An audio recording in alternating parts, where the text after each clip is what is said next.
এরকম লাগেনি না লাগে না? অথচ প্রকৃত মুফাসসির যদি তাফসিরের কোরআনের তাফসির যদি করেন, ব্যাখ্যা যদি করেন, এই সমস্ত হযরত উলামায়ে কেরাম দিন রাত ঘুমের টাইম ব্যতীত বাকি টাইমে যে কুতুব বিনি করেন, কিতাব নিয়ে ব্যস্ত থাকেন, রাতের গভীর অন্ধকার পর্যন্ত কিতাব সামনে নিয়ে বসে থাকেন, ওই কিতাব বুকের উপরে রেখে অনিচ্ছাগতভাবে রাতের বেলা ঘুমিয়ে যান, এই সমস্ত হযরত উলামায়ে কেরামই প্রকৃতপক্ষে তাফসির কারক হযরত মুফাসসিরিনে কেরাম। আল্লাহ পাক এই সমস্ত হযরতদের হায়াতের মধ্যে, ইলমের মধ্যে, মেহনতের মধ্যে, খেদমতের মধ্যে আল্লাহ যেন বারাকা দান করেন। সবাই বলেন আমিন। সম্মানিত উপস্থিতি, আমি আপনাদেরকে জিজ্ঞাসা করি, আজকে যে তাফসির মাহফিলের মধ্যে আমরা আসলাম, আপনারা বলেন তো দেখি, এই এলাকার বাসিন্দা কি শুধু আমরাই না আরও আছেন? আচ্ছা, আমার কথা কি আপনারা বুঝেন? আপনাদের আলামতে আমি যা বুঝতেছি, আপনাদের এলাকায় কোনো হুজুর ওয়াজ করলে মনে হয় আপনারা রিপ্লে কোনো কিছু বলেন না, মনে হয় শুধু বসে শুনেন। ঠিক আছে না? এক একটা এলাকার এক একটা নিয়ম আসলে থাকতেই পারে, কিন্তু আমাদের এলাকায় আমরা যখন বয়ান করি, কথাবার্তা বলি, শ্রোতাদের কান একদম খাড়া থাকে, সবসময় সতর্ক থাকেন। যখন যেই কথা বলি, তারা এই কথার পাল্টা জবাব দিলে হয় কি, আমরা বুঝতে পারি যে আমার কথাগুলা ওনারা বুঝতেছেন। কথা বুঝছেন? আল্লাহ যেন সবাইকে তৌফিক দান করেন, বলেন আমিন। এই যে আজকে তাফসির মাহফিলটা আয়োজন করলো যুবক ভাইয়েরা, আজকে আমরা যারা এই মুহূর্তে মাগরিবের নামাজের পর আসলাম, এই এলাকার মধ্যে বাসিন্দা কিন্তু শুধু আমরা না, আরও আছেন। কিন্তু এই তাদেরকে আল্লাহ পাক এই প্যান্ডালের ভিতরে আনলেন না, আমাদেরকে আনলেন। কেন? আমরা যদি কারণ সম্পর্কে বলি, আমার শরীরের মধ্যে অনেক শক্তি আছে, এই কারণে আসলাম, তাহলে আমি বলবো আমাদের কথাটা 100% বলবো। কারণ আমাদের চাইতে অনেক শক্তিশালী মানুষেরা বাজার হাট রাস্তাঘাটের মধ্যে অযথা সময় ব্যয় করতেছে কি করতেছে না? তাহলে তাদের শক্তিটা এখানে ব্যয় করতে পারলো না, তার একমাত্র কারণ হলো আমাদের শক্তি, আমাদের স্বার্থ, আমাদের জেহেন, আমাদের কদম আল্লাহ তাআলা কবুল আর মঞ্জুর করেছেন, যার কারণে এই তাফসির মাহফিলের প্যান্ডালের ভিতরে আসার মতন সৌভাগ্য আল্লাহ পাক দান করেছেন।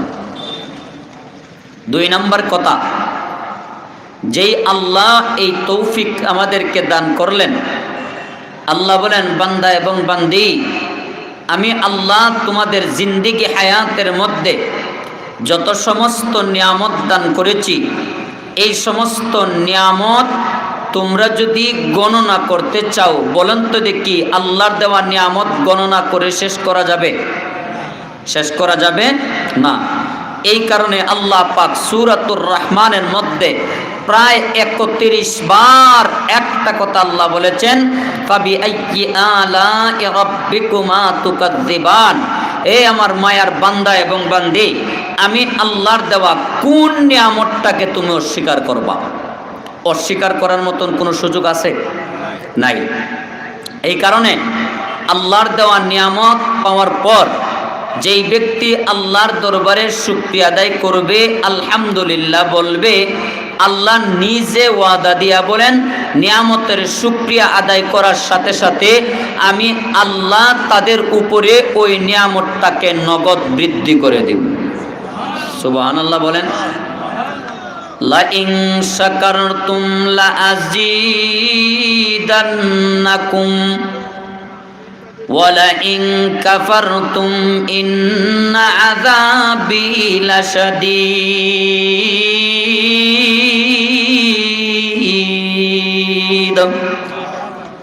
নিয়ামত কি শুকর করনা, দৌলতে ইনসান হে, নিয়ামত কি কুফুর করনা, আয়ে তো বিনা দান হে।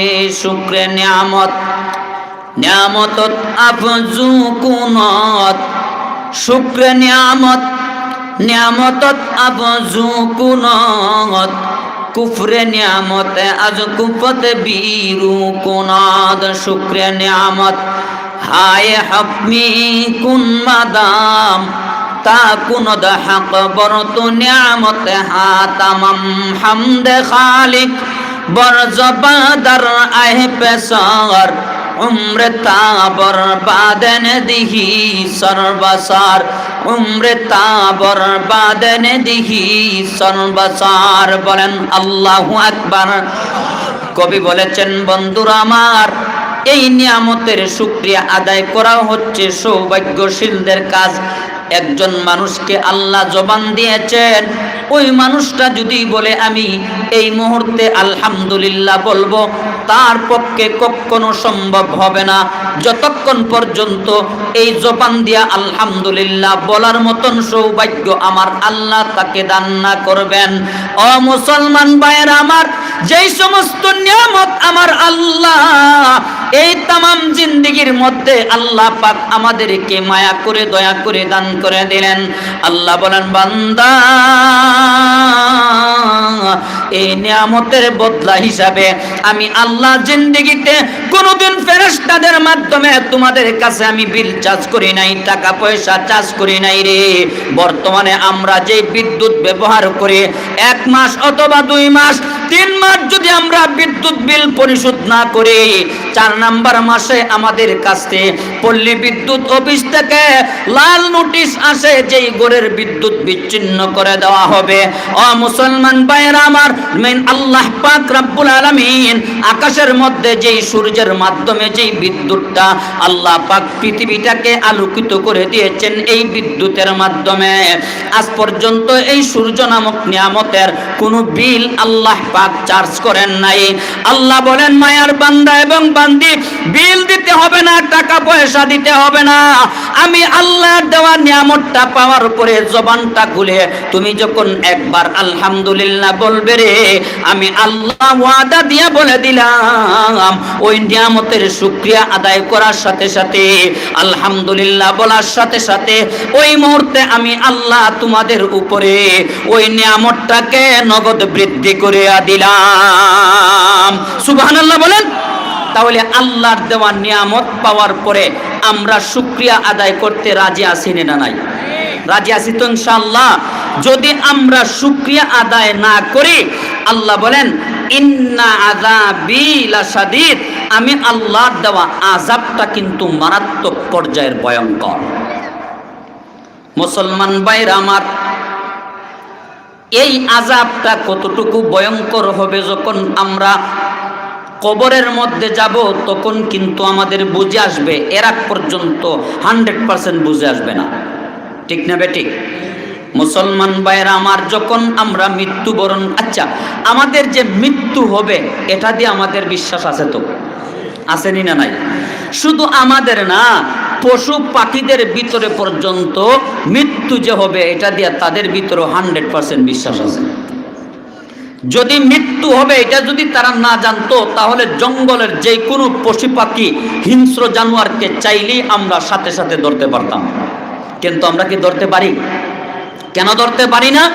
সে জানে আমার মৃত্যু এসে যাবে, তার হাতের নাগালের মধ্যে গেলে পরে ও ভাইরা আমার, মৃত্যু হবে এত কোনো সন্দেহ নাই, কিন্তু মৃত্যুর পরে নতুন একটা জিন্দেগি শুরু হবে, এটা নিয়ে কিন্তু এই সমাজের মধ্যে দ্বিধা দ্বন্দ্বিতা এবং মতানৈক্য আসেনি না নাই?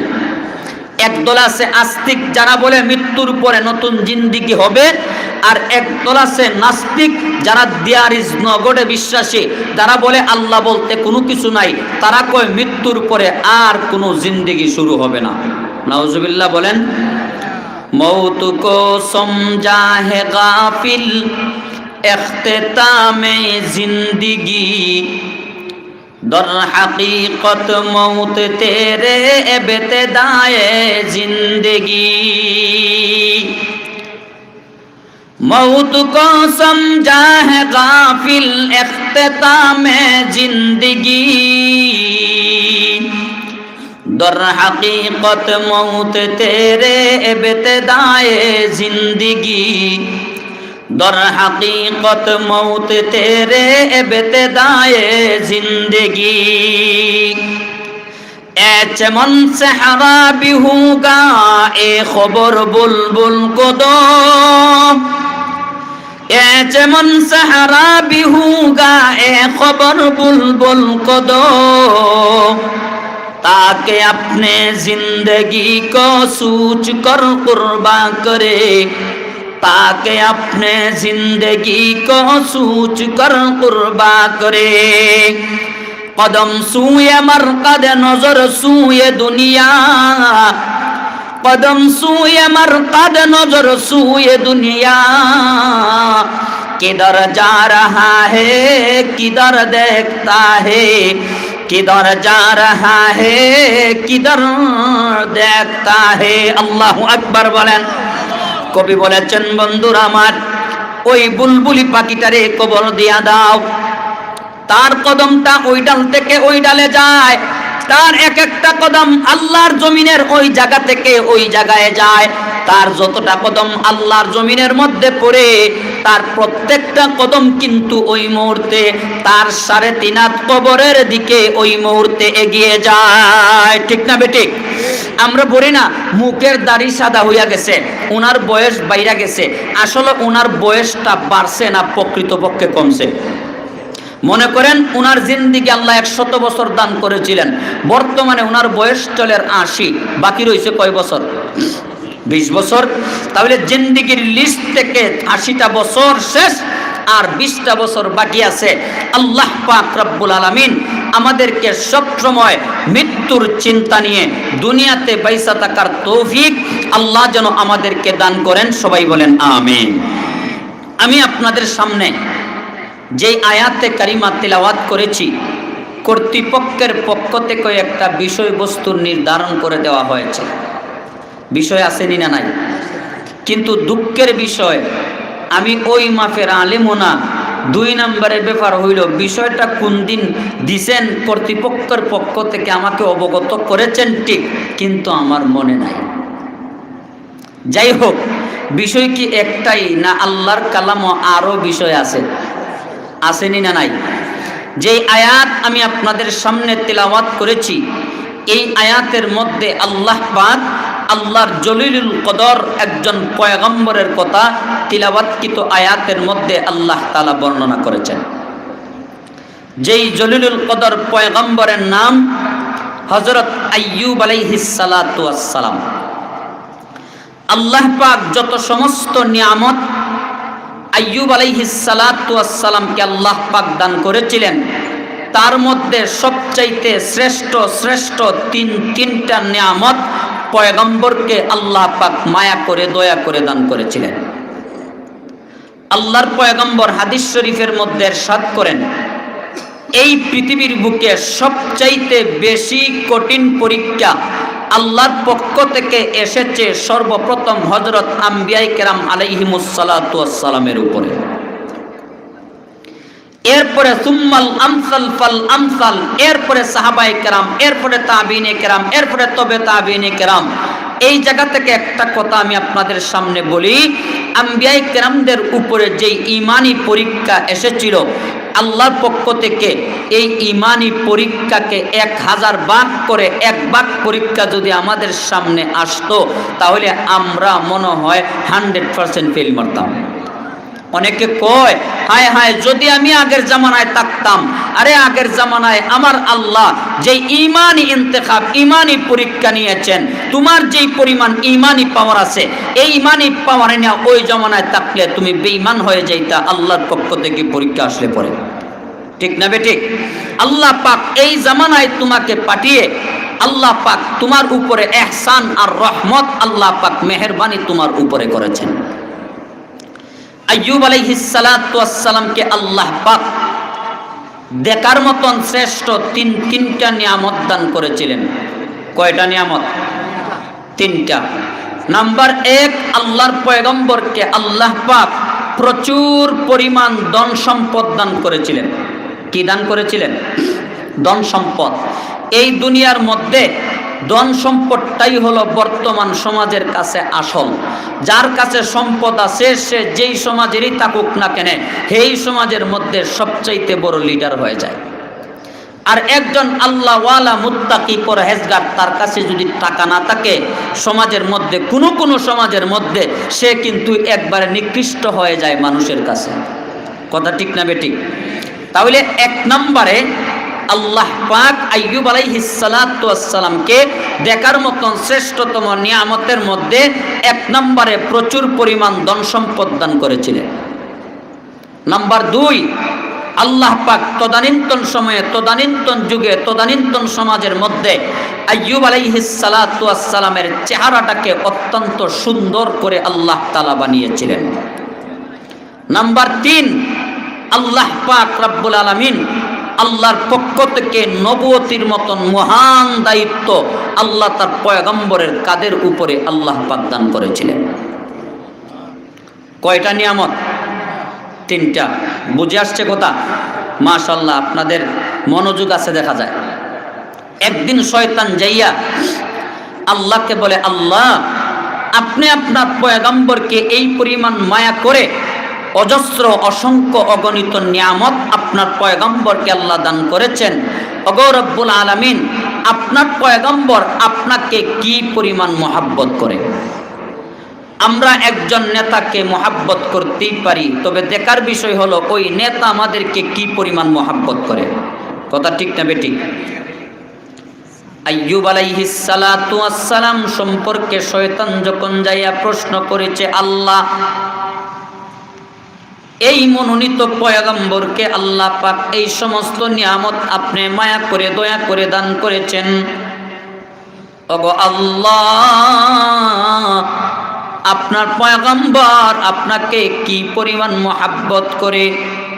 রব্বুল আলামিন বলেন, শয়তান আমি আল্লাহর পক্ষ থেকে যেই পরিমাণ পরীক্ষা আমার পয়গম্বরের উপরে যাবে, আমার পয়গম্বর এই পরিমাণ মায়া মহাব্বত করে, এই পরীক্ষাটা যাওয়ার সাথে সাথে আমার পয়গম্বর A+1 নম্বরে আমি আল্লাহর দেওয়া পরীক্ষার মধ্যে উত্তীর্ণ হয়ে যায়। সুবহানাল্লাহ বলেন। আচ্ছা, আল্লাহ পাক রব্বুল আলামিন আল্লাহর পয়গম্বরকে যখন পরীক্ষা করলেন তখন আল্লাহ পাক তিনটা জিনিসের উপরে পরীক্ষা করলেন। কয়টা পরীক্ষা? 3টা। নিয়ামত দান করেছিলেন কয়টা? 3টা। পরীক্ষাও আসছে 3টা। নাম্বার 1, আইয়ুব আলাইহিস সালাতু ওয়াস সালামের ঘরের মধ্যে আল্লাহ পাক অসংখ্য অগণিত ঘোড়া দান করেছিলেন। কি দান করেছিলেন? বর্তমান সমাজের মধ্যে মনে করেন আমাদের প্রত্যেকের ঘরের মধ্যে গরু আছে, বেড়া আছে, ছাগল আছে, মহিষ আছে, আসেনি না নাই? ওই তদানীন্তন সময়ে আল্লাহর পয়গম্বরের জামানায় তাদের ঘরের মধ্যে ওই সময়ে ঘোড়া থাকতো, ঘোড়ার বড় মূল্য ছিল। আল্লাহর পয়গম্বরকে আল্লাহ পাক অসংখ্য অগণিত ঘোড়া আল্লাহ তাআলা দান করেছিলেন।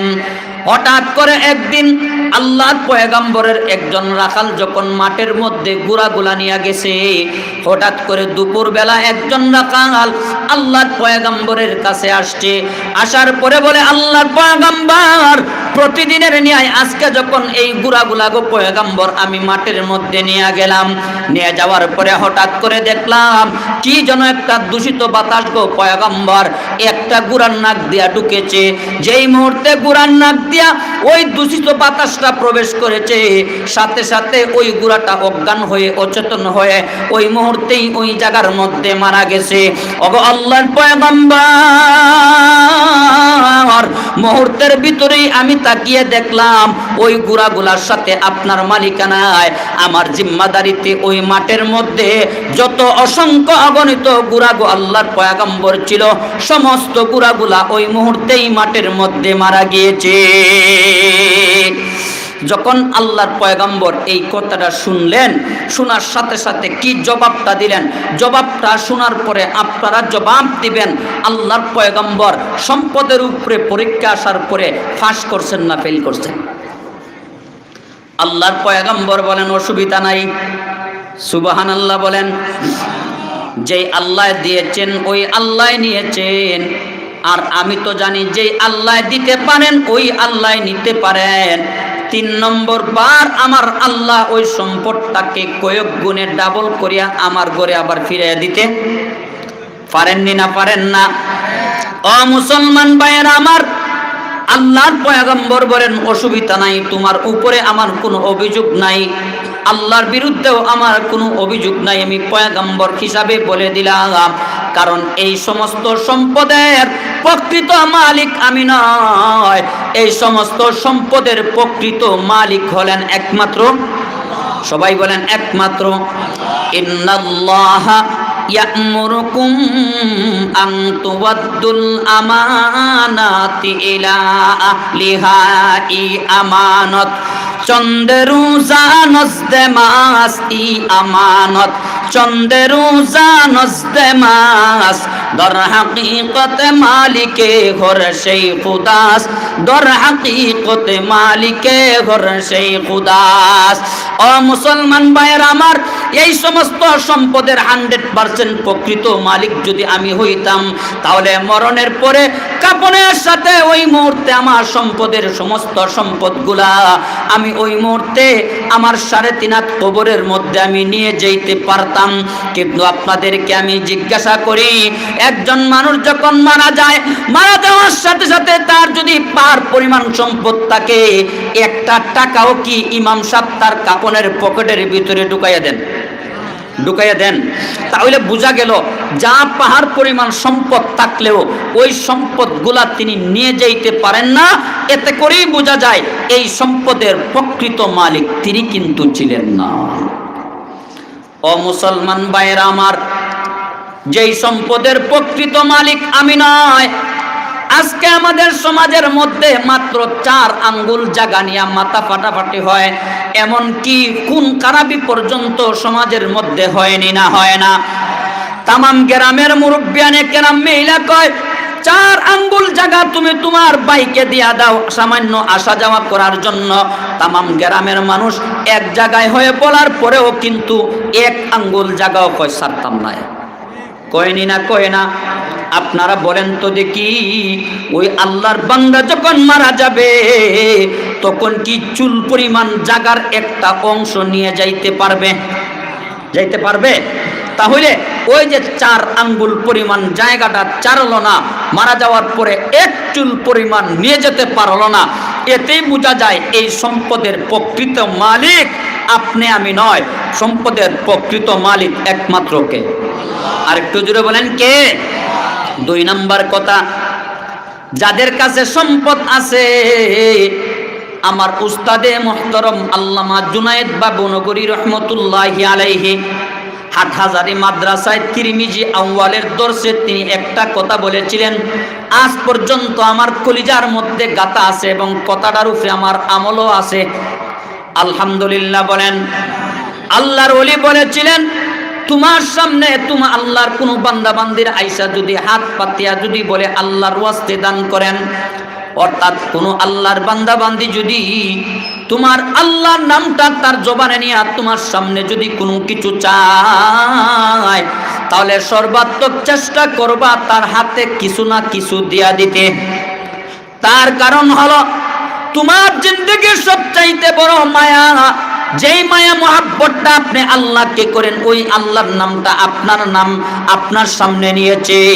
আল্লাহকে দিয়া যেহেতু আপনার কলিজার ভিতরে চূড়ান্ত পর্যায়ের মায়া মহাব্বত আছে, এই কারণে হুজুর বলেছিলেন ওই আল্লাহর নামটা নিয়া আল্লাহর ওয়াস্তে যদি আল্লাহর কোনো বান্দা বান্দিরা যদি তোমার কাছে কোনো কিছু চায়, তাহলে বেশি পারো না কিছু হলেও তাকে দিয়া দিবা, এরপরও খালি হাতে আল্লাহর বান্দা বান্দিদেরকে তুমি ফেরত দিবা না। ঠিক না বেঠিক? আমার কাছে এই আমলটা আছে, আপনারাও ইনশাআল্লাহ সর্বাত্মক চেষ্টা করবেন তো ইনশাআল্লাহ। ভাই দমক দিবেন না, কার দরজায় আল্লাহ কারে কোন সময় দাঁড় করাইয়া দেয় এটা আমরা কি কেউ জানি? আজকে আমার দরজায় একজন আসছে, আগামীকালকে আমাকে আল্লাহ পাক তার ঘরের দরজার সামনে আল্লাহ পাক দাঁড় করাইয়া দিতে পারেন। আজকে 3 সন্তানেরা আমার ঘরের দরজার সামনে আসছে, তারে দমক দিয়া বিদায় করে দিলাম, এতিম সন্তানদের সামনে আমার সন্তানদের হাতের মধ্যে টাকা দিলাম, পয়সা দিলাম, ফল দিলাম, কুলের মধ্যে আমি নিলাম, আল্লাহু আকবার, কিন্তু এতিম সন্তানদের হাতে আমি কোনো কিছু দিলাম না, একবার সদয় নজরেও তার দিকে তাকাইলাম না। ভাই হতে পারে আল্লাহ পাক আপনাকে দুনিয়া থেকে উঠাইয়া আপনার সন্তানগুলাকে এতিম কইরা ওই এতিমদেরকে আল্লাহ পাক সম্পদশালী বানাইয়া আপনার সন্তানদেরকে আল্লাহ পাক তাদের দরজার সামনে দাঁড় করাইয়া দিতে পারেন। আল্লাহ পারেন কি পারেন না? এই কারণে নবী আলাইহিস সালাতু ওয়াস সালাম বলেন, কোনো এতিম সন্তান যদি তোমার সামনে আসে তাহলে তার মাথার মধ্যে তোমরা হাত বুলাইয়া দিবা, কারণ আমি নবীও কিন্তু একজন এতিম ছিলাম।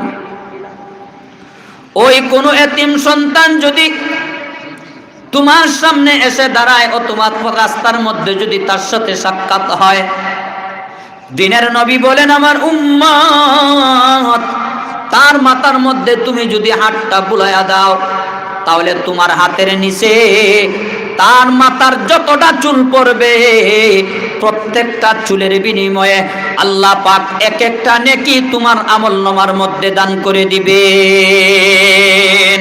জোরে বলেন না সুবহানাল্লাহ। আল্লাহ যেন তৌফিক দান করেন, সবাই বলেন আমিন। মুসলমান ভাইরা আমার, আইয়ুব আলাইহিস সালাতু ওয়াস সালাম যখন বললেন কোনো অসুবিধা নাই, যে আল্লাহ দিয়েছেন ওই আল্লাহ নিয়েছেন, আল্লাহ যদি চান আবার এই সম্পদগুলাকে ডাবল করে আমি পয়গম্বরের ঘরের ভিতরে আল্লাহ ফিরিয়ে দিতে পারেন। আপনাদেরকে আমি জিজ্ঞাসা করি, পয়গম্বরের এই জবানের কথা শুনে আপনারা কি বলেন? পয়গম্বর ফাঁস করছেন না ফেল করছেন? আর একটু জোরে বলেন না, ফাঁস না ফেল? আর আমরা যদি হইতো আমরা বলতাম, হায় রে আমার 10টা গরুর মধ্যে 5টা গরু মারা গেল, আজরাইলে কি ফাঁসের গরু দেখলো না? কথা ঠিক না বেঠিক? এরকম হাই হুতাশ আমরা করি কি করি না? অথচ হাই হুতাশ করে গরুর একটা পশম পর্যন্ত আমরা আনতে পারবো না। অথচ আল্লাহর পক্ষ থেকে আফাত আর মুসিবতের উপরে তাইকা যদি আমরা ধৈর্য ধারণ করতে পারি, আল্লাহ বলেন ধৈর্য ধারণকারীদের সাথে আমি আল্লাহ নিজে তার সঙ্গী হয়ে গেলাম। আর একটু জোরে বলেন সুবহানাল্লাহ। আল্লাহ বলেন নাই সে আমার সঙ্গী, আল্লাহ বলেন আমি তার সঙ্গী। ইন্নাল্লাহা মা'আস সাবিরিন।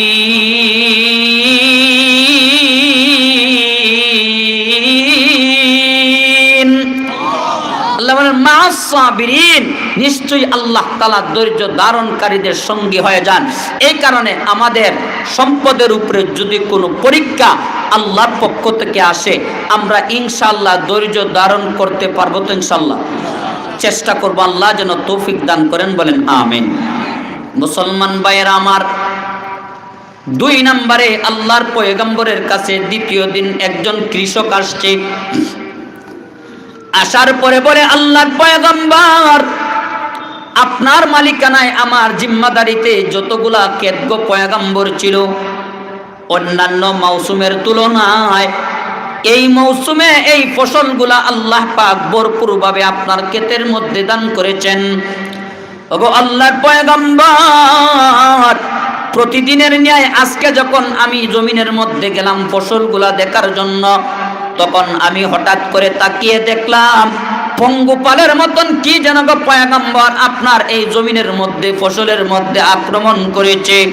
ওগো আল্লাহর পয়গম্বর, আমি তাকাতেই দেখলাম এই সমস্ত পঙ্গপালেরা আপনার ক্ষেতের সমস্ত ফসলগুলা খেয়ে ফেলছে। সামান্যতম কোনো ফসল গো পয়গম্বর জমিন থেকে উঠাইয়া আপনার ঘরের মধ্যে আনার মতন কোনো সুযোগ সুবিধা নাই।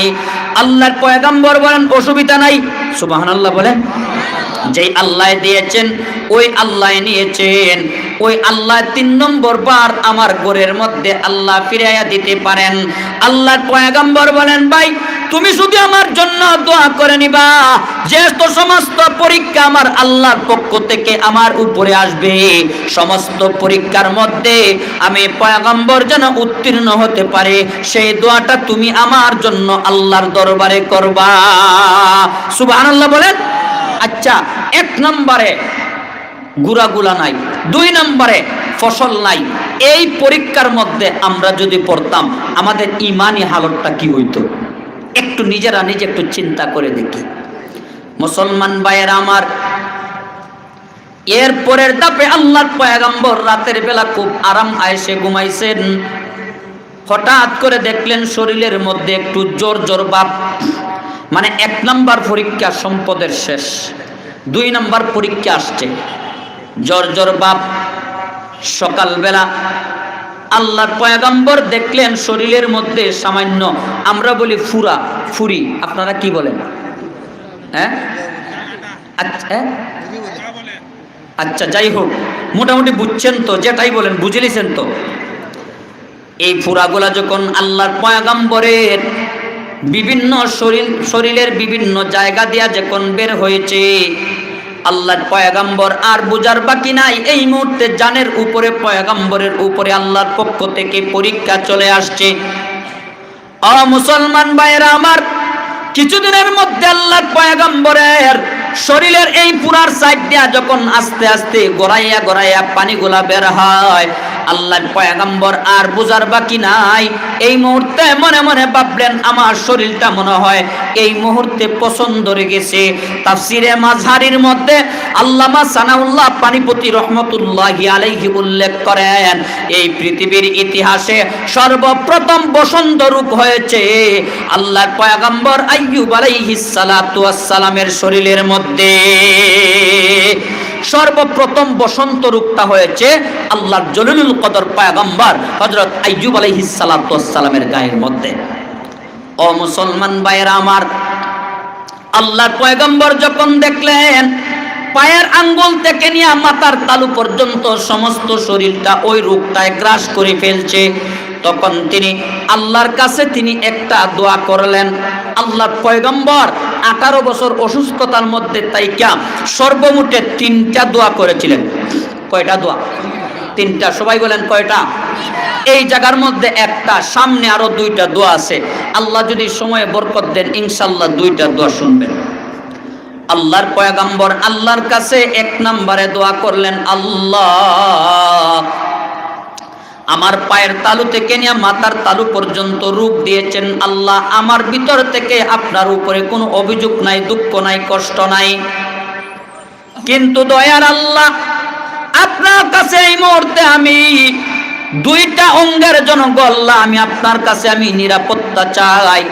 আল্লাহ মেহেরবানি করে আমার 3.5 হাত বটির মধ্যে মেহেরবানি করে 2টা অঙ্গরে আল্লাহ আপনি রেহাই দান করে দেন। কয়টা অঙ্গ? রাব্বুল আলামিন বলেন, আইয়ুব রে, কোন 2টা অঙ্গ? আল্লাহর পয়গম্বর বলেন, আল্লাহ, 1 নম্বরে হলো আমার জিহ্বা, 2 নম্বরে হলো আমার বুকের বাম পাশে একটা গোশতের টুকরা নামক কলব। এই কলব এবং জিহ্বাটাকে আল্লাহ এই মুহূর্তেই আপনি নাজাত দান করে দেন। রাব্বুল আলামিন বলেন, আইয়ুব, তুমি হাতের জন্য কোনো নিরাপত্তা চাইলা না, পায়ের জন্য কোনো নিরাপত্তা চাইলা না, চেহারাটার জন্য তুমি কোনো নিরাপত্তা চাইলা না রে, এই জিহ্বা এবং কলবের জন্য তুমি কেন নিরাপত্তা চাইলা? আল্লাহর পয়গম্বর বলেন, আল্লাহ, আপনি যেই পরীক্ষার মধ্যে আমাকে ফালাইছেন, আল্লাহ যেই রোগের মধ্যে আমাকে আক্রান্ত করে দিয়েছেন, আল্লাহ আমার দিলে চায় 24টা ঘন্টা আল্লাহ এই অসুস্থতার মধ্যে পইরা আল্লাহ এই জবানটা দ্বারা আল্লাহ আল্লাহ নামটা জপ্ত করে আমার কলবের মধ্যে ওই মুহূর্তে আমি শান্তি পৌঁছায়া দেই। আল্লাহু আকবার বলেন। আচ্ছা, যদি আমাদের জ্বর, তাপ, সর্দি যদি 1 সপ্তাহ হয়, কেউ যদি আমাদেরকে দেখার জন্য যায়, আমরা বলি কি, হায় রে হায়, মনে হয় এই রোগে আমারে কবর পর্যন্ত নিয়ে যাবে। এই হাই হুতাশ করি কিনা? মুসলমান ভাইয়েরা আমার, খেয়াল করে কথাগুলা শুনবেন। আল্লাহর পয়গম্বর যখন 2টা অঙ্গের জন্য নিরাপত্তা আল্লাহর কাছে চাইলেন, রাইফেলের গুলি মিস হতে পারে, পয়গম্বরের জবানের কথা কিন্তু মিস হওয়ার সম্ভাবনা আছে। যেই মুহূর্তে পয়গম্বর দোয়া করেছেন, আল্লাহর কাছে এই দোয়াটা আল্লাহর আরশের মধ্যে কবুল আর মঞ্জুর হয়ে গেছে। আল্লাহ গায়েব থেকে আওয়াজ দেয়া বলেন, ওগো আমার পয়গম্বর, এই মুহূর্তে আপনার জবান মোবারকের কথা আমি আল্লাহ কবুল আর মঞ্জুর করে এই দুইটা অঙ্গরে আমি আল্লাহ কুদরতি ভাবে নিরাপত্তা দান করিয়া দিলাম। আচ্ছা, এখন এই কথাটা আসার কথা পরে, আগে কথাটা আমি আপনাদের সামনে বলি। কোন তাফসীরের কিতাবের মধ্যে কোন রিওয়ায়াতের মধ্যে আসছে আল্লাহর পয়গম্বর 11 বছর অসুস্থতায় ছিলেন, কোন রিওয়ায়াতের মধ্যে আছে আল্লাহর পয়গম্বর 27 বছর ছিলেন, কোন রিওয়ায়াতের মধ্যে আসছে আল্লাহর পয়গম্বর 18 বছর অসুস্থতার মধ্যে ছিলেন। যাই হোক, একদিন এই অসুস্থতা থেকে নাজাত পাওয়ার পর, সুস্থ হওয়ার পর আল্লাহ এবং পয়গম্বরের মধ্যে কিছু পার্সোনাল কথাবার্তা হয়েছে। কি কথাবার্তা? পার্সোনাল, শুধু আল্লাহ এবং পয়গম্বর। সুবহানাল্লাহ বলেন। আইয়ুব আলাইহিস সালাতু ওয়াস সালাম সুস্থ হওয়ার পর আল্লাহকে জিজ্ঞাসা করলেন, আল্লাহ 18 বছর যাবত আল্লাহ আমাকে রোগের মধ্যে আক্রান্ত করে দিলা, 18 বছর পর আপনার দয়ার মাধ্যমে সুস্থতা নামক নিয়ামত আল্লাহ ফিরাইয়া দিলা। ওগো দয়ার আল্লাহ, 18 বছর অসুস্থতার মধ্যে পালাইয়া আল্লাহ আমি পয়গম্বরের কাছ থেকে আল্লাহ আপনি কি পেয়েছেন? সুবহানাল্লাহ বলেন। আমরা দুনিয়াতে যাই কিছু করি না কেন, প্রত্যেকটা কাজকর্ম করার পিছনে আমাদের একটা উদ্দেশ্য আছে না নাই? ও মুসলমান ভাইয়েরা আমার, আপনি আমার আল্লাহ যেহেতু পরীক্ষা করেছেন, সুতরাং পরীক্ষা করার পিছনে আমার আল্লাহর একটা উদ্দেশ্য আছে, একটা পাওনা আছে। পয়গম্বর বলেন, আল্লাহ দীর্ঘদিন পর্যন্ত অসুস্থতার মধ্যে পালাইয়া আল্লাহ কি পেয়েছেন আমি পয়গম্বরের কাছ থেকে? রব্বুল আলামিন বলেন, আইয়ুব তুমি 18 বছরের মধ্যে তুমি এই অসুস্থতার মধ্যে পইরা তুমি আমি আল্লাহকে যতবার আল্লাহ আল্লাহ বলে ডাক দিয়েছো রে, 70 বছর এই আমি আল্লাহ তোমাকে সুস্থতা নামক হায়াতটা দান করেছিলাম। 70 বছর তুমি আমি আল্লাহকে ডেকেছো, আল্লাহ আল্লাহ নামটা নিয়া তোমার জবানের মধ্যে তুমি জপ্ত করেছে, জিকির করেছো। রব্বুল আলামিন বলেন, আইয়ুব 70 বছর আমি আল্লাহকে ডাকার পরে আমি আল্লাহ যেই মজা পেয়েছি, 18 বছরের ভিতরে অসুস্থতার মধ্যে তুমি থাকার পরেও একবার যখন তুমি আমি আল্লাহকে যখন আল্লাহ বলে যখন তুমি একটা ডাক দিতারে, তখন 70 বছরের চাইতেও বেশি মজা আমি আল্লাহ তোমার একটা ডাকের মধ্যে পেয়েছি। জোরে বলেন না সুবহানাল্লাহ। আজকে আমরা অসুস্থতার মধ্যে পুরো বলে হায় হুতাশ করে আল্লাহু আকবার। এই অসুস্থতাটাও আল্লাহর পক্ষ থেকে একটা নিয়ামত। কারণ হতে পারে এই অসুস্থতার মধ্যে আল্লাহ আমাদেরকে পালাইয়া জিন্দেগির গুনাহ খাতাগুলা মাফ করে দিতে পারেন এবং পাকসাব করিয়া আল্লাহ আমাদেরকে ঈমানি হালতে দুনিয়া থেকে উঠাইয়া নিতে পারেন। পারেন কি পারেন না? এই কারণে অসুস্থতার মধ্যে পড়ব, উসিল্লা স্বরূপ আমরা চেষ্টা তদবির করব, কিন্তু জবানের মধ্যে আল্লাহ আল্লাহ নামটা ইনশাআল্লাহ নিব তো। আল্লাহ যেন তৌফিক দান করেন, সবাই বলেন আমিন। মুসলমান ভাইয়েরা আমার, আইয়ুব আলাইহিস সালাতু ওয়াস সালামের শরীরটা যখন গ্রাস করে ফেলেছে এই রোগে, প্রথম অবস্থায় আল্লাহর পয়গম্বরকে আল্লাহ পাক কয়েকজন স্ত্রী ওনার অধীনে দান করেছিলেন। এক নম্বরে একজন বিবি ছাড়া সমস্ত বিবিরা আল্লাহর পয়গম্বরকে একা ঘরের মধ্যে রাখিয়া চলে গেছেন, কারণ দুর্গন্ধের কারণে ঘরের মধ্যে থাকা যায় না। 2 নম্বরে আল্লাহর পয়গম্বরের ভাই বেরাদর যারা ছিলেন সবাই চলে গেছেন এই গোটটা ছেড়ে। ও মুসলমান ভাইয়েরা আমার, কলিজার টুকরা যতগুলা সন্তান পয়গম্বরকে আল্লাহ পাক দান করেছিলেন, এই সমস্ত সন্তানরাও কিন্তু আল্লাহর পয়গম্বরকে একা ঘরের মধ্যে রাইখা তারাও কিন্তু চলে গেছেন। উনার বিবির সামনে দাঁড়ায়া বলেন, আল্লাহর পয়গম্বর আপনি টেনশন করবেন না, পেরেশানি করবেন না গো পয়গম্বর, আপনি তো এই দুনিয়ার সাধারণ কোনো মানব নন, আপনি তো হচ্ছেন আল্লাহর পক্ষ থেকে এই পৃথিবীর মধ্যে একজন মহামানব। ওগো আল্লাহর পয়গম্বর বিবি বাচ্চা ভাই বেরাদর আত্মীয় স্বজন সবাই আপনাকে একা রেখে চলে যেতে পারে গো পয়গম্বর, কিন্তু আমি আপনার বিবি হিসাবে আমি আপনার সামনে ওয়াদা দিয়া দিলাম মরণ পর্যন্ত আপনার খেদমতের জন্য আমি আমার নিজেকে আপনার সামনে এই মুহূর্তে ওয়াকফ করে দিলাম। সুবহানাল্লাহ বলেন। হ্যাঁ, বিবি যখন ওনার সঙ্গী হঠাৎ করে শহরের অনেক মানুষেরা দলবদ্ধভাবে আইসা আল্লাহর পয়গম্বরের সামনে দাঁড়াইছে, দূরে দাঁড়ায় কয় আল্লাহর পয়গম্বর, আপনি তো মানব জাতির হেদায়েতের জন্য আল্লাহর পক্ষ থেকে প্রেরিত হয়েছেন। পয়গম্বর বলেন হ্যাঁ। ওগো আল্লাহর পয়গম্বর, আপনি তো চান এই শহরের মানুষ সবাই ভালো থাকুক, সুস্থ থাকুক। পয়গম্বর বলেন হ্যাঁ অবশ্যই। মুসলমান ভাইয়েরা আমার, আল্লাহর পয়গম্বরের এই অবস্থা দেখে শয়তান মানুষের কানে কানের মধ্যে আগেই পৌঁছিয়ে দিয়েছিল, ও শহরের মানুষেরা, পয়গম্বরের শরীরের মধ্যে যে রূপটা এসেছে এই রূপটাকে বলা হয় চুয়াশে রূপ। কি রূপ? মানে একজনের শরীর থেকে আরেকজনের শরীরে চলে যায়, এটাকে চুয়াশে রূপ বলে। শয়তান শহরের মানুষের কানে কানের মধ্যে সংবাদ পৌঁছিয়ে দিয়েছে, এই শহরের মানুষেরা পয়গম্বরের শরীরের মধ্যে যেই রূপটা আছে এই রূপটা হলো চুয়াশে রূপ।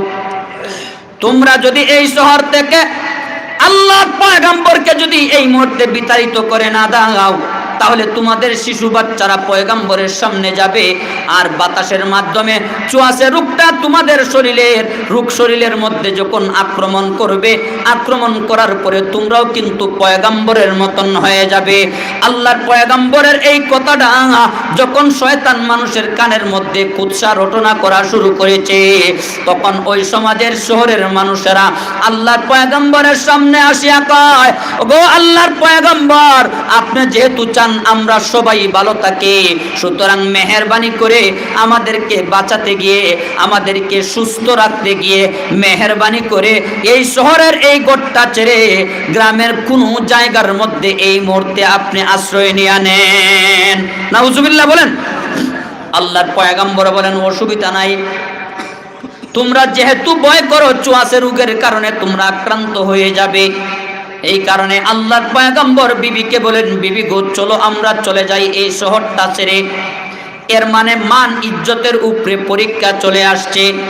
ও মুসলমান ভাইয়েরা আমার, আল্লাহর পয়গম্বর উনার বিবিকে নিয়ে গ্রামের এক কর্নারের মধ্যে যাইয়া যখন আশ্রয় নিলেন, শহরের মানুষের কানে কানে শয়তান যেই কুৎসা রটনা করেছিল, ওই গ্রামের মধ্যে কিছুদিন অবস্থান করার পর গ্রামের মানুষের কানে কানে যাইয়া ওই শয়তান কিন্তু আবার কুৎসা রটনা করা শুরু করে দিয়েছে।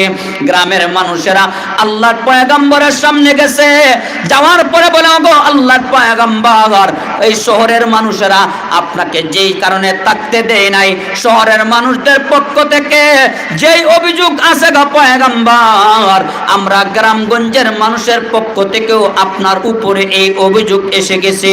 ওগো আল্লাহর পয়গম্বর, মেহেরবানি করে আমাদের গ্রামটা চাইরা পূর্ব দিকে নির্জন পাহাড়ের কোন জঙ্গলের মধ্যে যাইয়া আপনি আশ্রয় নিয়ে নেন। নাউজুবিল্লাহ বলেন।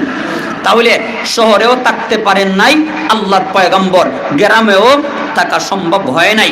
আল্লাহর পয়গম্বর বিবিকে বলেন, বিবি গো বুঝতে পেরেছি, মনে হয় গ্রাম পর্যন্ত থাকা যাবে না।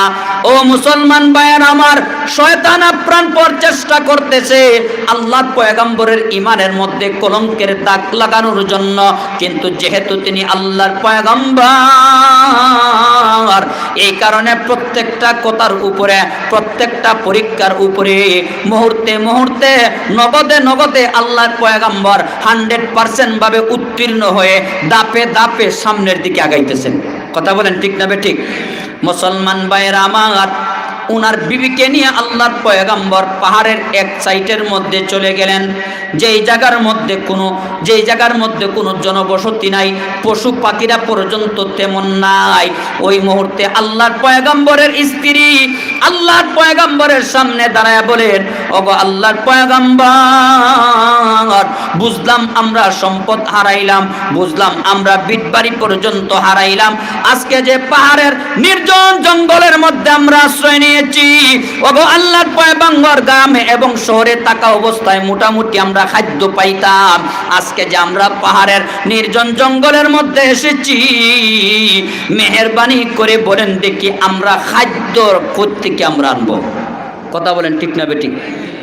আল্লাহর পয়গম্বর বলেন, আমাদের যেই আল্লাহ শহর থেকে নিয়ে গ্রাম পর্যন্ত ছিলেন, ওই আল্লাহ কিন্তু জঙ্গলের মধ্যখান পর্যন্ত আসেননি না নাই? আরো জোরে বলেন, আসেননি না নাই?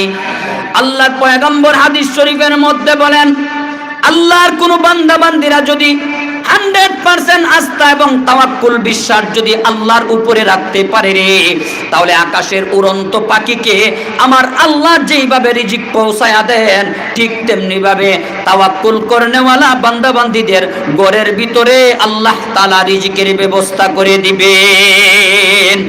কিন্তু সবচাইতে বড় কথা হইল, আল্লাহর উপরে আস্থা এবং তাওয়াক্কুল বিশ্বাস আমরা এরকম নাই। আমরা বিশ্বাস সম্পদের উপরে, আমরা বিশ্বাস টাকার উপরে, আমাদের বিশ্বাস দোকানপাট মিল কারখানার উপরে। ও ভাই, আল্লাহর উপরে 100% আস্থা এবং তাওয়াক্কুল বিশ্বাস রাখবেন। এই তাওয়াক্কুলের যাজা আর বদলা কদমে কদমে মরণের আগে আপনি জমিনের মধ্যে ইনশাআল্লাহ পেয়ে যাবেন। মুসলমান ভাইয়েরা আমার, আল্লাহর পয়গম্বর যখন এই কথা বললেন, তখন উনার বিবি আর কোনো কিছু বললেন না। আল্লাহর পয়গম্বরকে বলেন, ওগো আল্লাহর পয়গম্বর, আজকে সারা দিন চলে গেল উপবাস থাকা অবস্থায়, আপনি যদি অনুমতি দেন, আগামী কাল সকালবেলা গ্রামের দরিদ্র মহিলাদের ঘরের মধ্যে আমি যাব, সারাটা দিন কাজকর্ম করার পরে যা পাবো গো পয়গম্বর, সন্ধ্যার সময় বাজার থেকে কোনো কিছু খরিদ করে আপনার মুবারক মুখের মধ্যে আমি এই মুহূর্তে উঠাইয়া দিতে চাই। সুবহানাল্লাহ বলেন। আল্লাহর পয়গম্বর বলেন, অসুবিধা নাই। আল্লাহর পয়গম্বরের স্ত্রী গ্রামের দরিদ্র মহিলার ঘরের দরজার সামনে দাঁড়াইয়া আঘাত করলেন দরজার মধ্যে। মহিলা ভিতরে থেকে আওয়াজ দিয়া বলে, ওগো আল্লাহর বান্দি, কোন কারণে তুমি আমার ঘরের দরজার সামনে আসলা? আল্লাহর পয়গম্বরের স্ত্রী বলেন, আমি কোনো সাহায্য সহযোগিতা নেওয়ার জন্য আমি আসি নাই, আমি এসেছি ওই কারণে আমার স্বামীকে ওই মুহূর্তে পাহাড়ের নির্জন জঙ্গলের মধ্যখানে রাইকা তোমার ঘরের মধ্যে আসলাম। তোমার ঘরের মধ্যে আমি তো জানি কাজের মহিলা পর্যন্ত তোমার ঘরের মধ্যে আসে। ওগো আল্লাহর বান্দি, আপনি যদি চান আমাকে কাজের মহিলা হিসাবে ঘরের মধ্যে রেখে দেন, আপনার ঘরের তালাবাটিগুলা, কাপড় চোপড়গুলা, ঘর বাড়িগুলা পরিষ্কার করব, আর পরিষ্কার করার পরে যে মূল্যটা আমি পাবো, যে শ্রমটা আমি পাবো, এই শ্রমটা দিয়া সামান্য কিছু খাদ্য আমি সংগ্রহ করে আমার কলিজার টুকরা স্বামী আল্লাহর পয়গম্বরের মুবারক মুখের মধ্যে উঠাইয়া দিব। আল্লাহু আকবার বলেন। আচ্ছা, এখন আল্লাহর পয়গম্বরের স্ত্রী ওই ঘরের মধ্যে কাজ করলেন।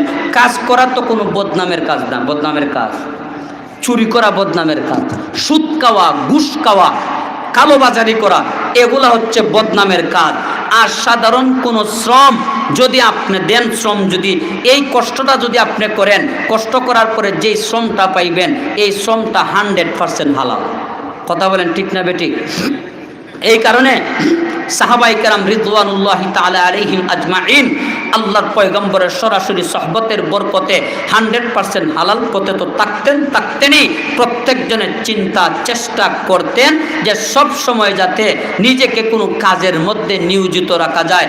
ও ভাই, আমার একজন উস্তাদে মহতরম বলেছিলেন, যদি কোনো মানুষ যদি অবসর থাকে, তাহলে তার ভিতরে শয়তানে ওই মুহূর্তে আইয়া কেন্দ্রবিন্দু বানাইয়া দেয়।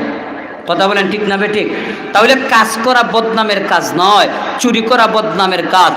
আল্লাহু আকবার। আল্লাহর পয়গম্বরের স্ত্রী ঘরের মধ্যে কাজ করলেন। কাজ করার পর দিন শেষে যে টাকাগুলা পাইলেন, পয়গম্বরের মুখের মধ্যে খাবারের জন্য নিয়ে গেলেন। আল্লাহর পয়গম্বর খাবারগুলা খাইলেন। দ্বিতীয় দিন যখন পয়গম্বরের স্ত্রী কাজের জন্য গেছেন, আবার পয়গম্বরের মুখের মধ্যে খাবার উঠাইয়া দিছেন। 2 নম্বর দিন পর্যন্ত ছিল আল্লাহর পয়গম্বরের স্ত্রীর হাতের ইনকামের মাধ্যমে আল্লাহর পয়গম্বরের মুখের মধ্যে রিজিক আসার উৎস। ও মুসলমান ভাইরা আমার, শয়তান যাইয়া গ্রামের ধনাঢ্য সমস্ত মহিলাদের কানের মধ্যে সংবাদ পৌঁছিয়ে দিয়েছে, মানুষের আরে তোমরা যেই মহিলার কাছ থেকে তোমরা কাজ নেও, ওই মহিলা কিন্তু এমন একজন মানুষের খাদেমা, যে আল্লাহর বান্দার শরীরের মধ্যে আমার আল্লাহ 84 রূপ দান করেছেন। এই রূপটা যখন, শরীরটা যখন পয়গম্বরের স্ত্রী হাত দিয়া সব সময় পরিষ্কার করে, আবার ওই হাত দিয়া যখন তোমাদের ঘরের তালাবাটিগুলা কাপড় চোপড়গুলা যখন দৌত করে আর হতে হয়, তাহলে হতে পারে এই পয়গম্বরের স্ত্রীর ওই হাতের মাধ্যমে পয়গম্বরের 84 রূপটা তোমাদের শরীরের মধ্যে আসতে পারে। নাউজুবিল্লাহ বলেন। ও মুসলমান ভাইয়েরা আমার, এই কুৎসা রটনা যখন শয়তানে করে দিয়েছে, এই চক্রান্তটা যখন শয়তানে করে দিয়েছে, এর পরের দিন আল্লাহর পয়গম্বর যখন আল্লাহর পয়গম্বরের স্ত্রী যখন গিয়েছেন কাজের জন্য, গ্রামের প্রথম নাম্বার মহিলা বলে আজকে আর কাজ লাগবে না। নাউজুবিল্লাহ বলেন। দ্বিতীয় ঘরের মধ্যে গিয়েছেন, তারা বলে কাজ লাগবে না। 3 নাম্বার ঘরের মধ্যে গিয়েছেন, কয় কাজ লাগবে না। আল্লাহর পয়গম্বরের স্ত্রী তো বুঝতে পারলেন না, হঠাৎ করে সবাই কেন ধর্মঘট করলো আমার কাজের বিরুদ্ধে। ও মুসলমান ভাইয়েরা আমার, লক্ষ্য করে দেখেন, হঠাৎ করে আল্লাহর পয়গম্বরের স্ত্রীর কানের মধ্যে একজন আল্লাহর বান্দি কয়, ওগো আল্লাহর পয়গম্বরের বিবি, এই সমাজের মানুষেরা একে অপরের সাথে আলাপ করে, তুমি যেহেতু পয়গম্বরের খাদেমা, পয়গম্বরের স্ত্রী, এই কারণে তোমার হাতের মাধ্যমে তাদের শরীরের মধ্যে 84 রূপটা আসতে পারে। এই কারণে গতকালকে থেকেই তোমার কাজের বিরুদ্ধে সবাই একসাথে ধর্মঘট ঘোষণা করছে। মুসলমান ভাইয়েরা আমার, ওই দিন কোনো খাবারের ব্যবস্থা না করে পয়গম্বরের কাছে গিয়েছেন আল্লাহর পয়গম্বরের স্ত্রী। যাওয়ার পরে বলেন, আল্লাহর পয়গম্বর, ঘরবাড়ি হারাইলাম, সম্পদ হারাইলাম, বিট বাড়ি পর্যন্ত হারাইলাম, আজকে এই মুহূর্তে দেখলাম নিজের হাতের কর্মটা পর্যন্ত এই মুহূর্তে হারিয়ে ফেললাম। আল্লাহর পয়গম্বর বলেন, অসুবিধা নাই, যে আল্লাহ দুনিয়াতে বানাইছেন ওই আল্লাহ কি পরিমাণ রিজিক আমরা খাবো, ওই রিজিকটাও কিন্তু আল্লাহ তাআলা জমিনের মধ্যে দিয়া রাখছেন। অনেকে আমার কাছে দোয়া চায়, কয় হুজুর পাসপোর্ট জমা দিয়েছি ইউরোপের জন্য, 3টা বছর হয়ে গেল কোনো খবর আসে না। আমি বললাম, বাইরে যতদিন পর্যন্ত আল্লাহ যতটা রিজিকের দানা বাংলাদেশের মধ্যে রাখছেন, একটা রিজিকের দানাও রাইকা তুমি ইউরোপের মাটিতে তুমি যাইতে পারবা? কেউ পারবে? ভাই, আজকে জানুয়ারি মাসের 21 তারিখে আমার রিজিক ছিল, এখনো পর্যন্ত খাবার খাইছি না। আচ্ছা, খাবারটা আশা আছে তো, যাই হোক, এই রিজিকটা ছিল আপনাদের এলাকায়, আল্লাহ আনছেন না আনছেন না? আনছেন। তাহলে বোঝা গেল রিজিকটা আমার লেখা ছিল। তাহলে যার রিজিক যদ্দূর লেখা আছে, এই পরিমাণ রিজিক সে দুনিয়াতে খাওয়ার পর আল্লাহর পক্ষ থেকে বিদায়ের ডাক তার জন্য এসে যাবে, এর আগ পর্যন্ত আসবে না। এই দুনিয়ার বুকে আপনার রিজিক যত জায়গায় লেখা আছে তত জায়গায় যেতে হবে। এই দুনিয়ার বুকে আপনার মৃত্যু যেই জায়গায় হবে, যেই মাটিতে হবে, ওই মাটিতেই আপনি যাওয়া লাগবে। যেমন আমি আপনাদের সামনে জ্বলন্ত একটা উদাহরণ দেই। 3 অথবা 4 দিন আগে সিলেটের উসমানীনগর থানার অধীনে দয়াপুর দয়ামির বাজারের একটু অপর পাশে একটা অ্যাক্সিডেন্ট হয়েছে। কি হয়েছে? 3টা বাস মুখোমুখি সংঘর্ষ হয়ে 4 জন মানুষ ওই জায়গার মধ্যে ইন্তেকাল করেছে। এর মধ্যে একজন মানুষ হলেন বাসের সুপারভাইজার, মানে বাসের কন্ট্রাক্টর। যখন মারা গেছে, চতুর্দিক থেকে মানুষ আসছে, আসার পরে দেখে ওই আল্লাহর বান্দার বাড়িটাও কিন্তু ওই রাস্তার ওই পাশে। সুবহানাল্লাহ বলেন। কোন জায়গায়? রাস্তার পাশে। যেই জায়গায় অ্যাক্সিডেন্ট করবে ওই জায়গায় তার বাড়ি। তাহলে সে যাইতে ছিল কোন জায়গায়? ঢাকায়, কিন্তু অ্যাক্সিডেন্ট করছে তার বাড়ির পাশে, মারা গেছে তার বাড়ির পাশে। তাহলে বোঝা গেল মারা যাওয়ার স্থান, মারা যাওয়ার কাল, মারা যাওয়ার সময়, মারা যাওয়ার আগ মুহূর্তে কি পরিমাণ রিজিক খাবে, কি পরিমাণ খাবার খাবে, সব কিছু মালিকে কায়নাত আল্লাহর পক্ষ থেকে নির্ধারিত করে দেওয়া আছে না নাই? আছে। এই কারণে রিজিক নিয়ে যাবে আপনার কবরের মাটি, আপনাকে ওই জায়গায় নিয়ে যাবে। অনেক মানুষ আছে জীবিকার তাগিদে বিদেশ বাড়িতে যায়, ওই জায়গার মধ্যেই ইন্তেকাল হয়। রাষ্ট্রীয় আইনের কারণে তার লাশটাকে আর নিজের বাড়িতে আনা যায় না, ওই জায়গায় দাফন হয় বিদেশের মাটিতে প্রবাস জীবনে। তাহলে বোঝা গেল প্রবাস জীবনের ওই মাটিটাই তার জন্য লেখা ছিল ওই জায়গায় তার কবর হবে। আমি বিশেষ করে অত্র এলাকাবাসীর সবার জন্য আমি দোয়া করি, আল্লাহ পাক রব্বুল আলামিন একজন প্রবাসীর লাশকেও যেন কফিনের ভিতরে ঢুকাইয়া আমাদের বাংলাদেশে না আনেন। সবাইকে আল্লাহ পাক জিন্দা অবস্থায় সশরীরে আল্লাহ তাআলা তাদের বাচ্চা কাচ্চা, বিবি বাচ্চা সবার সামনে আল্লাহ যেন পৌঁছাইয়া দেন, বলেন আমিন। মুসলমান ভাইয়েরা আমার, আল্লাহর পয়গম্বরের স্ত্রী যখন কাজ পাইলেন না, বন্ধ হয়ে যখন আসলেন, কাজের বিরুদ্ধে যখন ধর্মঘট শুনলেন, আল্লাহর পয়গম্বরের কাছে আসার পর আল্লাহর পয়গম্বর প্রথমবারের মতন সান্ত্বনা দিলেন। সান্ত্বনা দেওয়ার পর দ্বিতীয় দিন আল্লাহর পয়গম্বরের কাছ থেকে বিদায় নিয়ে গ্রামের মধ্যে আবার চলে গেলেন।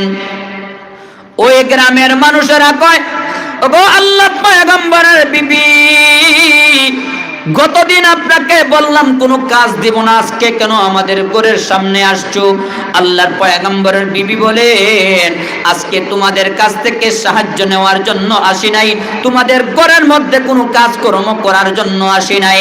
এই যে দেখো আমার মাথার মধ্যে আমার আল্লাহ বিশাল বড় একটা চুলের বেনি দান করেছেন, এই চুলের বেনিটাকে আমি দুই ভাগ করে দিলাম, একটা ভাগ এই মুহূর্তে তুমি ক্রয় করে নাও, আর যেই টাকাটা দিবা ওই টাকাটা দিয়ে বাজার থেকে খাদ্য মুহূর্তে খনন করে খরিদ করে আমার পয়গম্বরের জবানের মধ্যে আমি এই মুহূর্তে উঠাইয়া দিতে চাই। আল্লাহু আকবার বলেন। ও মুসলমান ভাইয়েরা আমার, আল্লাহর পয়গম্বরের স্ত্রী ওই খাদ্যগুলা নিয়ে আল্লাহর পয়গম্বরের কাছে গেছেন। প্রথম দিন যাওয়ার পরে আল্লাহর পয়গম্বর বলেন, প্রাণের বিবি, আমি তো তোমাকে আমি এই মুহূর্তে দেখলাম তোমার হাতের কাজটা পর্যন্ত বন্ধ হয়ে গেছে, তাহলে এই মুহূর্তে তুমি টাকা কোত্থেকে পাইলা? আল্লাহর পয়গম্বরের স্ত্রী বলেন, প্রাণের স্বামী গো, যেই দিন আপনার ঘরের মধ্যে এসেছিলাম সেই দিন আমার গায়ের মধ্যে নতুন কাপড় ছিল, আর আজকে আমার গায়ের কাপড়গুলা গো পয়গম্বর পুরাতন হয়ে গেছে। ওগো আল্লাহর পয়গম্বর, সাংসারিক জিন্দেগির মধ্যে আজ পর্যন্ত আপনার ঘরের মধ্যে আসি, আমার চরিত্র কতটুকু পরিমাণ ঠিক আছে আপনি জানেন, আপনার আল্লাহ জানেন। ওগো আল্লাহর পয়গম্বর, বিন্দু মাত্র কোনো সন্দেহ করবেন না, আমি কিন্তু হালাল পন্থায় আপনার মুখের জন্য খাদ্যগুলা আমি নিয়ে আসলাম। আল্লাহু আকবার বলেন। মানে প্রথম দিন কোনো তত্ত্ব দেন নাই, কোনো কিছু বলেন নাই, শুধু বলেছেন বিশ্বাস করেন। মুসলমান ভাইয়েরা আমার, 2 নম্বর দিন মাথার অর্ধেক চুল, তদানীন্তন সময়ে মহিলাদের কাছে চুলের বড় দাম ছিল। ওই মুহূর্তে আল্লাহর পয়গম্বরের স্ত্রী বাকি অর্ধেক চুল বিক্রি করে পয়গম্বরের কাছে নিয়ে আসছেন। নিয়ে আসার পরে আল্লাহর পয়গম্বর ডান হাত দিয়া আল্লাহর পয়গম্বরের বিবির হাতের মধ্যে ধরেছেন। ধরার পরে বলেন, বিবি গো, তোমাকে আমি অবিশ্বাস করি না, তোমার উপরে আমার আস্থা নাই, এই কথাটাও কিন্তু আমি বলি না, তবে আমার দিলের ভিতরে সামান্যতম হলেও সান্ত্বনা দেওয়ার জন্য তোমার কাছে আমি জানতে চাই, 2 দিন পর্যন্ত তুমি কিসের মাধ্যমে তুমি খাবারগুলা নিয়ে আসলা? যেই মুহূর্তে আল্লাহর পয়গম্বর এই প্রশ্ন করেছেন, ওই মুহূর্তে আল্লাহর পয়গম্বরের স্ত্রী মাথা থেকে কাপড়টা সরাইয়া দিয়া বলেন, ওগো আল্লাহর পয়গম্বর, 2 দিন পর্যন্ত আমার মাথার চুলটাকে 2 ভাগ করে 2টা ভাগ বিক্রি করে যা পেয়েছিলাম গো পয়গম্বর, সবগুলা দিয়া আপনার মুবারক মুখের জন্য আমি খাদ্য সংগ্রহ করে নিয়ে এসেছিলাম। আল্লাহর পয়গম্বরের সামনে যখন এই কথাটা বললেন, তখন আল্লাহর পয়গম্বর প্রথমবার এক দোয়া করেছিলেন, মনে আসেনি? দ্বিতীয় নম্বরে দোয়া করেন, আল্লাহ বলেন ওয়া আইয়ুবা ইয নাদা রব্বাহু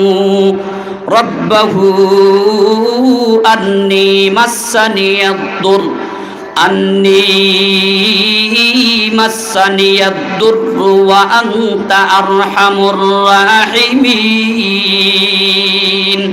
আল্লাহর পয়গম্বরের বিবির মাথার দিকে তাকাইয়া আল্লাহর কাছে যে দোয়া করেছিলেন, এই দোয়ার যাজা আর বদলা আল্লাহ কি দিয়েছেন। এবার আল্লাহ পাক যেই পরীক্ষাগুলা পয়গম্বরের কাছ থেকে নিয়েছেন, এই পয়গম্বরের কাছ থেকে পরীক্ষাগুলা নেওয়ার পরে আল্লাহ পাক কি পুরস্কার দিয়েছেন, সামনে যদি সময় হয় ইনশাআল্লাহ বলবো।